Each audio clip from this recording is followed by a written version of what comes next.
In this video, we are going to learn how to combine like terms with polynomials. And to do that, we are going to add and subtract like terms within a polynomial. Now, you may be thinking, Mason, what exactly is a polynomial? You said that word a lot of times, and I still don't entirely understand. Well, perfect question. So a polynomial is an expression that consists of variables and coefficients that are joined together with addition, subtraction, or multiplication. An important note, though, if a polynomial cannot have negative exponents. And that's not something we have delved into yet. That's more of an algebra topic. But just note that for future reference. So let's look at how to combine like terms or how to add or subtract polynomials by looking at this first example here. So we have x squared plus 2 plus x squared minus 2. So to add these two polynomials together, we're going to combine like terms. So I am going to circle this x squared and this x squared because they are both a like term. And then I'm also going to circle this positive 2 and this negative 2 because they're also like terms. So let's first start off by combining our x squared. So we have an x squared plus x squared. And I'm going to put that in parentheses here. And then we also have plus, and then we have our positive 2, and then we have our negative 2. So to simplify this out, we have x squared plus x squared. Now remember, if we just have this here, you can think of this as a 1x squared plus 1x squared. Now 1 plus 1 is 2, so we are going to get 2x squared for this first part. And then plus, well, 2 minus 2, this 2 minus 2, that just becomes 0. So we get 2x squared plus 0. And 2x squared plus 0 is just 2x squared. So our final answer is just 2x squared. Looking at example 2, I encourage you to pause the video and give this one a go. This one has a little bit more involved, but just give it a try.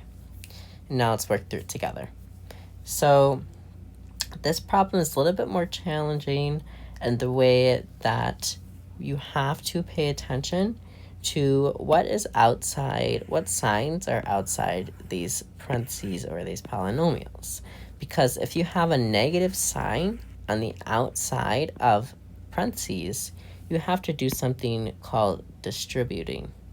So that's not something I've formally introduced in this course, but you're just, whenever you have a negative sign, this negative sign is being multiplied. So this negative sign here is being multiplied by this entire polynomial right here. So to get this negative sign to not multiply that entire polynomial, we're going to do something called distributing this negative into this binomial here, or this polynomial. So let's rewrite this out. So we have 3z to the 4th, and then now I'm going to simplify out this term here. So this 2z to the 4th, that's positive. Now what happens when we multiply a negative with a positive? Well, when we multiply negative with a positive, we get a negative number. So I'm going to subtract 2z to the 4th. And then this negative here is being distributed with this 3. So a positive times a negative, that is a negative. So we're going to do minus 3. And then we're going to add negative 4z, or add negative z to the 4th power. Now, remember, if we add a negative, that is the same thing as subtracting. So we're going to do minus z to the fourth. So we have a lot going on here with our negative signs, but it is very important to pay attention to those signs, those negative signs especially. So now that we got everything distributed, now all we have to do is see if we have any like terms. So looking at this here, we have this 3z to the fourth, this negative 2z to the fourth, and this negative z to the fourth. And then just this negative 3 here is all out on its lonesome, and it has no like terms, so we're just going to keep that negative 3 as it is. But I'm going to write out all these like terms together. So we have 3z to the fourth minus 2z to the fourth minus z to the fourth. And then we're going to subtract 3. So combining these like terms, we have 3z to the fourth minus 2z to the fourth. So 3 minus 2, that's going to be 1. So we have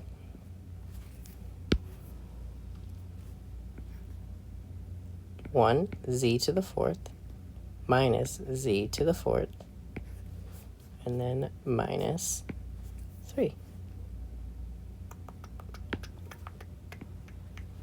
So z to the fourth minus z to the fourth, that just cancels, and that becomes 0. So all we're left with is negative 3, and that is our final answer.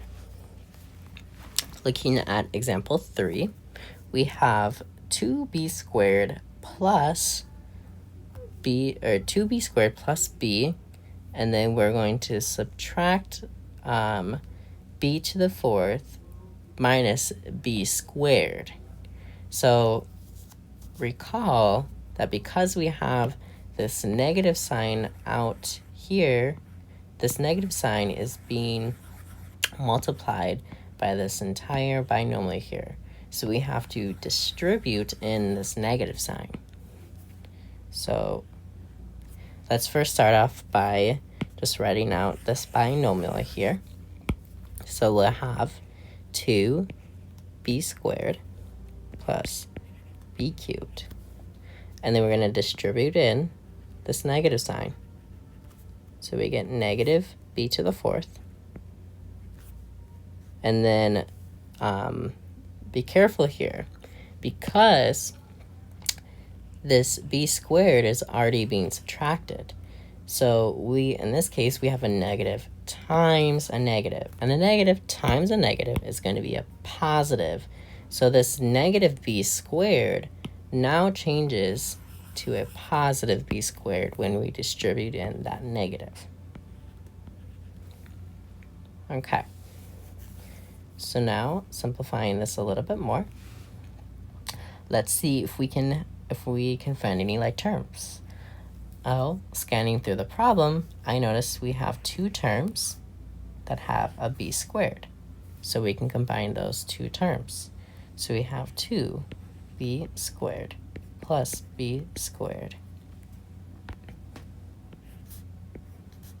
plus b cubed minus b to the fourth. So simplifying 2b to the squared plus b squared, that is going to be 3b squared. So we're going to be left with 3b squared plus b cubed minus b to the fourth. And that is our final answer. Looking at example 4, I encourage you to pause the video and try it on your own, because this is our last example problem of this section. So let's work through it. So we have a positive sign on the outside of these parentheses here. So we don't necessarily need to do any distributing. If you want, you can distribute in this positive sign, but it's not going to change the values of this here polynomial. So, now let's see if we have any like terms. Let's start there. So, we have a 7y squared, or 7y to the fourth, and there's not another y to the fourth with any of these terms. So 7y to the fourth doesn't have any like terms, so I'm just going to write this out to the side. Now let's see, we have a -3 here, which is an integer. Do we have another integer that's just on its lonesome? And we do. We have this 4 here. So we have a 3 and a 4. So I'm going to make this 3, this positive 3, and this positive 4. I'm going to group those together. So we're going to have 3, oops, that is, there we go, 3 plus 4. So we're going to add 3 plus 4, and then let's see what else. So we have a -6z here. Do we have another term that has a z attached to it? And we have a term here that's just z on its own, so we get to combine that with the -6z. So let's do green for this one. So -6z and -z. So this means we have -6z minus z. And then last but not least, we just have this y cubed out at the end, so I'm just going to add that y cubed. Now, adding our like terms, we have, well, let me write this 7y to the fourth, and 3 plus 4, that's going to be 7. So we have 7y to the fourth plus 7, and then plus -6z minus z, that is going to be -7z. So I'm going to erase this plus, or this addition, and I'm going to make that a subtraction, right? Because when we add a negative, we get, whenever we're adding a negative, remember, we're going to subtract. So this addition changed to subtraction, and we are specifically subtracting -7, or we are subtracting 7z. And last but not least, we just add on this y cubed, and that is our final answer.